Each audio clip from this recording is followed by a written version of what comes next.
que quiere hacer que paciente un poco a Israel con tal de que esto dure un poco más. Soy así no voy a llamar conspiranoico ni mucho menos, pero me perdonáis que yo lo baje al barro, pero me da la sensación de que estas guerras se podrían solucionar de otras maneras y que estamos alargando las cosas muchísimo.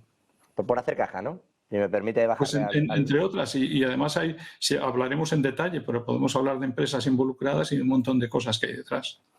Bueno, yo aquí tengo una objeción que me parece definitiva.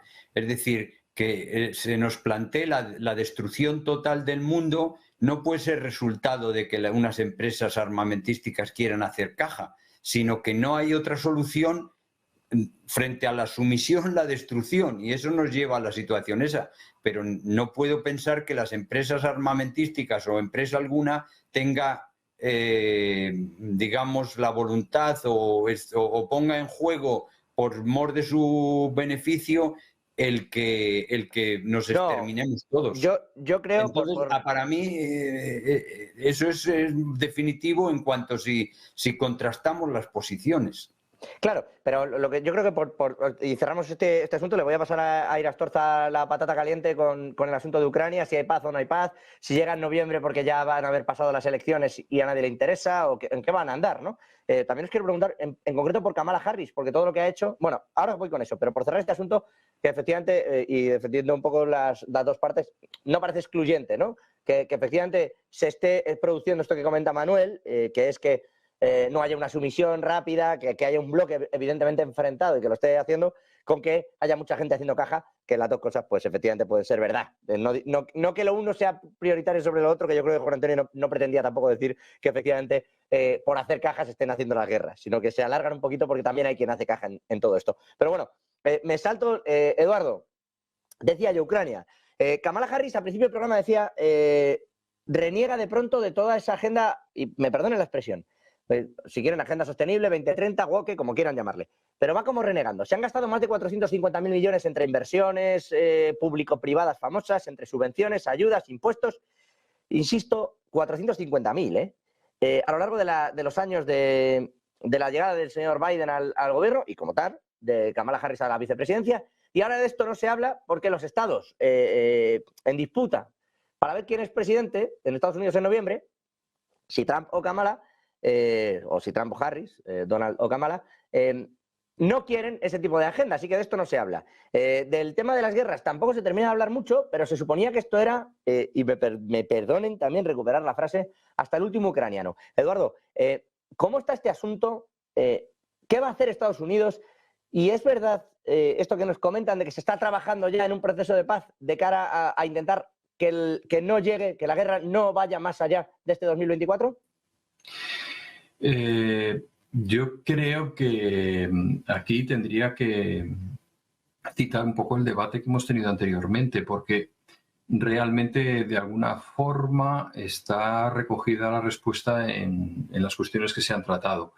Es cierto que hay una voluntad de negociación, sobre todo por parte de Ucrania. Ucrania está en un punto límite, militarmente hablando. Está en un punto límite porque el factor más determinante en este momento es la población que puede situar en un frente de guerra. Yo el otro día veía en televisión un maravilloso documental ucraniano en donde un chaval de 19 años ya dirigía un pelotón de 10 hombres, ¿no? La cara de miedo no te la puedes ni imaginar, ¿no? Hay que verlo. Y a la semana moría. Yo entiendo esa voluntad de Ucrania de negociar y de mostrar, por ejemplo, este tipo de mensajes como situarnos como la víctima de toda esta historia, pero realmente lo que está poniendo en evidencia, aunque no quiera, es que su situación es límite. Tiene cientos de miles de ucranianos que han salido de Ucrania y no van a volver, aunque les apunten. Están sacando a la gente de sus casas para luchar. Esto no es un mensaje prorruso. Ya sabes que en los comentarios siempre nos acusan de una cosa o de otra, ¿no? Yo me limito a los hechos, ¿no? Bueno, el problema... Sí. O sea, y por hacer el disclaimer, ya que aprovecho, sí, Eduardo, que lo dices tú, y hago el disclaimer de este programa y en general del canal, ¿no? El problema no es que sea aquí uno o pro otro, es que Sí. como la línea va en una dirección, Sí. si te saltas la línea, pues es prorruso. Claro. Y a mí que no, vamos, a mí que no me acusen de esto, yo estoy viendo dónde estoy, ¿eh? Ayer yo era un otanista, lo quiero recordar, lo digo para el que me lo esté diciendo. Sí, sí. Lo que sí que hago es respetar que Eduardo tenga esta opinión y que los hechos digan que efectivamente, y en cuanto a términos de población, cubrir la línea del frente en Ucrania está siendo complejo. Es muy Rusia difícil. tiene otros problemas, ¿eh? Y tiene a los oligarcas muy enfadados con la guerra y con que esté durando tanto, etcétera. Pero en Ucrania ese problema es real. Indudablemente. Es decir, yo me limito a la famosa frase de Winston Churchill, ¿no? Decía, el plomo es gris, el plomo es pesado, el plomo es venenoso. No estoy hablando mal del plomo, me limito a exponer los hechos. Hoy por hoy el hecho es que Ucrania tiene una situación muy difícil en cuanto a recursos humanos. Y eso está ahí. Por otro lado, como ha señalado antes Juan Antonio, Estados Unidos está haciendo caja con esto, pero no solamente con las armas, sino con el gas y el petróleo que está vendiendo a Europa más caro que nunca. En el momento en que se cargaron el Nord Stream, que por cierto, parece ser que se ha demostrado que Ucrania estaba detrás de ello con el apoyo de la CIA, como no puede ser de otra manera, porque es un tema bastante complicado, ¿no? Lo increíble es que la opinión pública europea se lo tragase en aquel momento, porque a Putin le bastaba con cerrar el grifo desde origen, ¿no? Porque cargarse una tubería. Es más, yo siempre he afirmado que cargarse el Nord Stream debería haberse celebrado con una manifestación en la Plaza Roja, porque estaba en un territorio protegido por 5 países. Polonia, los Bálticos, más Finlandia, más Suecia. Es decir, o sea, es un golpe de James Bond, ¿no? Bueno, por volver al tema, ¿no? Yo creo que al principio se vinculaba con los británicos, ya que dice lo de James Bond, sí, con Lee claro. aquella llamada de It's Sí, Gone. efectivamente, no se ha vinculado con todos. Bueno, pues el hecho es que están haciendo caja con el petróleo y con el gas. El hecho es que el sur global ha conseguido que el país más grande del norte global se pase a su lado, y esto ya es indiscutible. La negociación, al principio Zelensky ha hablado de una negociación para sentar a los rusos y llegar a la paz. Ahora se habla de un plan de victoria, porque claro, esto de paz parece que hay concesiones en ello. Hemos visto remodelaciones tremendas en el gobierno ucraniano. Es decir, la situación es tan confusa que yo creo que ni Zelensky sabe si sigue siendo de los suyos, ¿no? O sea, por citar a Groucho Marx, ¿no? Pero es así, es tremendamente complicada. No creo en ningún caso que Rusia, y más aún después de haber fracasado la ofensiva de Kursk, esté dispuesta a ceder ni un solo metro de lo conquistado. Y una vez señalaba que no existe una sola frontera en el mundo que no esté dibujada con sangre. O sea, no hemos llegado a un acuerdo de yo hasta aquí, tú hasta aquí, no. O sea, eso es resultado de una confrontación, ¿no? Entonces, en ese sentido, Estados Unidos está saliéndose con la suya. Que haya una negociación, Rusia ya ha dicho que no se va a sentar, con lo cual es que podríamos estar hablando horas, pero ya Rusia ha dicho que no se va a sentar, por lo tanto, no va a haber negociación. No ha dicho exactamente eso. Lo que han dicho es que no se van a sentar bajo unas condiciones en las que Ucrania fuerce a negociar la paz. No. Yo, y fíjate que esto ya lleva 2 años. Sí. Yo siempre he creído que esto, si se acaba en algún momento, va a ser con un armisticio como el de Corea del Norte. Es decir, un alto el fuego. Ni siquiera hay que declarar la paz, sino nosotros hasta aquí, nosotros hasta allá. En ese momento Estados Unidos estará lo suficientemente tranquilo como para reforzar militarmente y reconstruir el país y hacer caja, que es a lo que está, básicamente, en estos momentos, ¿vale? Sin necesidad de que la gente siga muriendo, ¿no? Yo creo que la solución sería sencillamente un armisticio. No van a negociar, no van a llegar a un acuerdo. Lo de Corea tuvo 3 meses antes de negociaciones sin ningún éxito, hasta que al final dijeron, bueno, venga, firmamos, seguimos en guerra. De hecho, actualmente siguen oficialmente en guerra, ¿no? Sí, aunque tengan una zona desmilitarizada. Eso te iba a decir, sí, pero con muchas salvedades ahí en medio. Pero bueno, le ha servido para reconstruir Corea y le ha servido para armarla. Bueno, y ha habido familiares cruzando de un lado a otro, que aquello fue como muy sonado. Me permitan, Juan Antonio y después Manuel, comentaros este respecto y sobre todo si creéis que termina la guerra antes de diciembre, porque que está habiendo explosiones, sí, que se está yendo más hacia este lado, hacia este otro, que si Kursk, que si, voy a decir un montón de pueblos, Belavecha, etcétera. En realidad la línea es muy difícil de dibujar, digo la línea del frente, primero porque a Ucrania le pasa lo que dice Eduardo, que si los tienes en un sitio no los tienes en otro. Y segundo, porque Rusia no los tiene tampoco todas consigo, en cuanto a que quienes están incrementando el gasto militar, esa parte de empresarios, cada día les apetece menos seguir pagando esa parte. Por eso os preguntaba, Juan Antonio y Manuel, si vosotros sí veis que esto ya termine. Alguno ayer me decía como de cachondeo aquí en el bueno, y como las Navidades en octubre de Venezuela. Bueno, no lo sé, pero esta vez de repente se empieza a hablar de ello con una naturalidad mayor. Llegó a decir en su momento también el ministro de Exteriores ruso que sí que había, uno de Lavrov, que sí que había un proceso de paz y que se dinamitó en su momento. Ahora parece que hay otro. ¿A este sí le veis salida, Juan Antonio? Pues, ¿quién había pensado realmente de manera inteligente que Ucrania podía ganar la guerra al poder nuclear ruso? Al que se le haya ocurrido esa locura realmente no sabe ni en qué guerra se estaba metiendo, y creo que ahí Occidente, en particular nuestros países y Estados Unidos y sus aliados, cometido un error básico o han querido hacerlo así. Y ahí me voy a volver un poco a la respuesta que quería haber hecho hace un momento a lo que se estaba diciendo sobre hacer caja.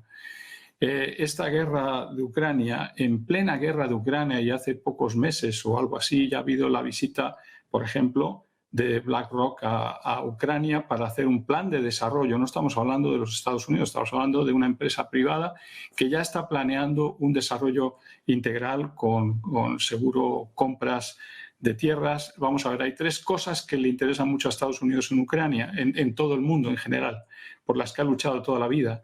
Son los cereales, el grano, lo que es la energía y lo que es el armamento, la venta de armas. Esta es una de ellas. Ucrania es clave en Europa en este momento, en la geoeconomía europea. No tenemos que olvidar que Ucrania es el granero prácticamente de Europa y gran parte del mundo, y que Europa no tiene muy claro que le va a abrir o que va a abrir la puerta a la entrada de Ucrania en la Unión Europea, porque le invadiría completamente, en particular con el tema de las exportaciones agrícolas. Lo hemos visto con Polonia, Hungría y Bulgaria, que han protestado inmediatamente y han vuelto a ponerle fronteras a las exportaciones de grano de Ucrania. Pero ahí está la caja, ahí se está haciendo caja. Está habiendo manifestaciones en España, En Santander hoy estaban en la calle varios agricultores justo por este tema del precio del grano, que aquí se utiliza para pienso de animales.